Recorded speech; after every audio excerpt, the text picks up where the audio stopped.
AITA for telling my best friend I will never give birth to his child. So I, 29F, have been best friends with this guy, let's call him Jared 30M, for basically my entire life. We met in school, and from day one we just clicked. We were inseparable, did everything together. He was the first person I ever came out to as someone who struggles with anxiety and depression, and I was the first person he came out to as gay. We've always had this really deep bond. I love him like a brother, and over the years, we've supported each other through thick and thin. When we were about 15, he came up with this idea. He told me that someday, when he got married, he wanted me to be the one to give birth to his child. I remember it so clearly because it honestly shocked me. He explained how, being a man, he couldn't get pregnant, and he didn't want just anyone to be the surrogate. He wanted someone he trusted with his life, and that person was me. At the time, I didn't really know how to respond. It felt so out of left field, but I had just watched a TV show about a woman who gave birth to triplets for her brother and became severely depressed afterward. I was sensitive even back then, and I struggled with mental health issues because of trauma in my childhood, so I immediately told him, no, I can't do that. I explained that I didn't think I was emotionally strong enough to go through with something like that. And I was only 15, barely understanding what surrogacy even meant. But Jared, he didn't take it well. He got mad and didn't talk to me for 2 whole days, which might not seem like a big deal. But for us, we'd never gone more than a few hours without texting or talking. So those 2 days felt like a breakup. Eventually, we made up and things went back to normal. But every now and then, Jared would bring up the topic again. Each time I would tell him no, and each time he would get upset. It started to feel like this endless cycle. I would try to explain over and over that it wasn't about him or his future family. I just couldn't mentally or emotionally handle the thought of being pregnant, let alone carrying someone else's child. But no matter what I said, it felt like he just wouldn't hear me. And then, a few months ago, everything came to a head. Jared recently got engaged to his long-term boyfriend. Of course, I was over the moon for him. They threw this big dinner with friends to celebrate the engagement, and everything was going great until Jared brought up the surrogacy thing. Again, he and his fiancée had been planning their future, and they were serious about starting a family. He turned to me in front of everyone and said something like, "We've talked about it, and we really want you to be the one to carry our child. We'll pay you really well, and we'll cover therapy or anything you need afterward." It felt like the room just stopped. I was so taken aback that he had the nerve to bring it up again, especially in such a public way, that I just snapped. I told him, "Jared, I've told you 1,000 times, I will never give birth to your child. I don't understand why you keep pushing this on me. And if you're so willing to pay someone, find a surrogate who actually wants to do it." He got mad. Again. Except this time, he stormed out of the restaurant, his fiancée trailing after him, and left me sitting there with our friends, all of whom had heard every word. It was incredibly awkward. Most of the women in our friend group were on my side. They agreed that it was unfair and kind of uncomfortable that he kept bringing it up, especially knowing how I feel about it. But some of our other friends, particularly the guys from the LGBTQ+ community, thought I was overreacting. They said it would be a really meaningful thing to do for him, and that maybe I should reconsider. Honestly though, I'm just tired. I love Jared. I do, but I've had this same conversation with him over and over for the past 15 years. He asks, I say no, he gets mad, and then I'm the one who has to either wait for him to come around or make the first move to apologize so we can be friends again. I've always felt like I'm being backed into a corner, like my feelings don't really matter, because this is what Jared wants, and it's not the first time he's acted like that in our friendship. I'm frustrated because I feel like this is a decision about my body, and yet, I'm the one being made to feel guilty for saying no. Jared keeps telling me he trusts me more than anyone else in the world, which is why he wants me to be the one to do it, but honestly, I just don't want to. I've never wanted to, and I'm tired of explaining myself over and over. At the same time, I don't want to lose him as a friend. We've been through so much together, and it hurts that this is something we keep fighting about. But I'm at my breaking point. I don't want to be pressured into doing something I don't want to do, especially something as life-altering as carrying and giving birth to a child, even if it's for someone I care about. The IDA for putting my foot down once and for all? Or am I overreacting like some of our friends think? Update. After Jared stormed out of the restaurant, the tension in the air was suffocating. No one really knew what to say. I felt embarrassed, but mostly I was angry. Angry that he still didn't get it. Angry that after all these years, my feelings seemed to hold so little weight in his mind. I stayed quiet for a while, just picking at the food left on my plate, even though I wasn't hungry. One of our friends, a guy named Matt, tried to break the silence by saying something like, "Well, you know Jared. He's a bit intense, but he'll come around." I could hear the attempt at reassurance, but it didn't really help. I wasn't sure if Jared would come around this time. It felt like this was becoming a pattern, one I was getting tired of.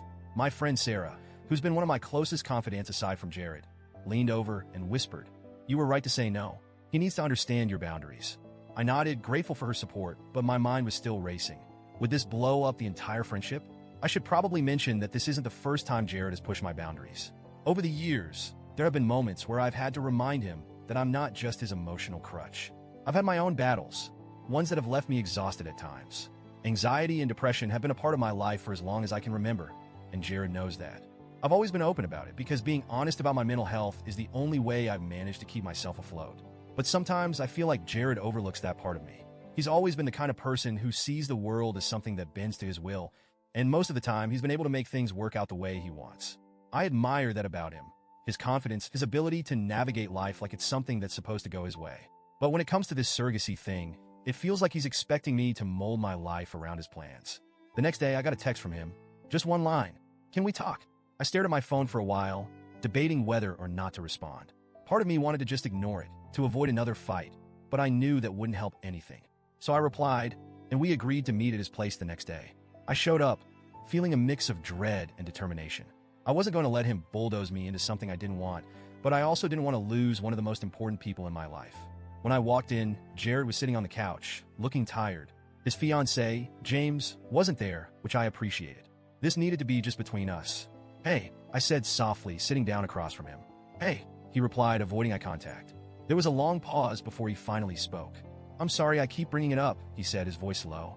I've always pictured you being the one to help me start a family. You're my best friend. I trust you more than anyone. I took a deep breath, trying to keep my voice calm. I get that, Jared. I do. But this isn't just about trust. This is about my body, my mental health. You know, I've struggled with anxiety and depression for years.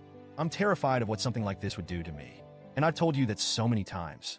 I don't understand why you keep asking me to do something I'm not comfortable with. He finally looked up at me, and I could see the frustration in his eyes. But there was something else there too. Sadness, maybe even fear. I don't want some stranger carrying my child. I don't trust anyone else the way I trust you. And I know you've been through a lot, but I thought maybe if we made it easier for you, paid for therapy, took care of everything, you might feel differently. There was again, him thinking he could fix it with money, with promises of help. But it wasn't about that. It was about the emotional toll, the fear of losing myself in the process. Jared, I said slowly, choosing my words carefully, no amount of money or therapy is going to change the fact that I don't want to do this. I can't. You're asking too much of me.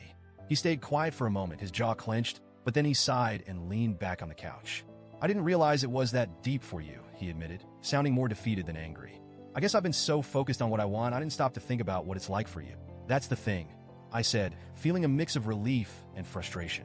You never stop to think about it. You're always pushing, always making me feel like I have to be the one to fix things. I can't be that person all the time. Jared looked away, and I could see the weight of my words sinking in. For the first time, it felt like he was really listening. I don't want to lose you, he finally said, his voice barely above a whisper. You're my best friend, but I don't know how to stop wanting this. It's been in my head for so long. I nodded, understanding that this wasn't going to be something he could just switch off. But at the same time, I had to stand my ground. I know you want this, I said gently, but you have to respect that I don't. I love you, Jared. I'll always be here for you in every other way. But this is a boundary I need you to respect. There was another long pause before he finally nodded. Okay, he said softly. I get it now. I'll stop asking. And for the first time in years, it felt like a weight had been lifted. I wasn't sure if things would ever be exactly the same between us, but at least he understood. At least he finally saw that this wasn't something I could just be talked into. We sat there for a while, not saying much, but it felt like we were slowly rebuilding something. It wasn't going to be easy, and I wasn't entirely sure if our friendship would survive this in the long run, but at least for now, there was some kind of peace between us. I left his place feeling emotionally drained, but also relieved. For once, I didn't have to be the one to apologize or make things right. I'd set my boundary, and Jared had finally accepted it. In the days that followed, we didn't talk much. It wasn't awkward, but we both needed space to process everything. I knew this wasn't the end of the story, though. Friendships that have lasted this long don't just end over one argument. But I also knew that things would be different moving forward. I wasn't going to let myself be put in a position where I had to sacrifice my well-being for someone else's dream. Not even for my best friend. In the end, I don't know if I'm the asshole. Maybe I am for getting angry or for not being more patient with Jared. But I also know that I have to take care of myself first. And if that makes me the bad guy in someone's eyes, then so be it.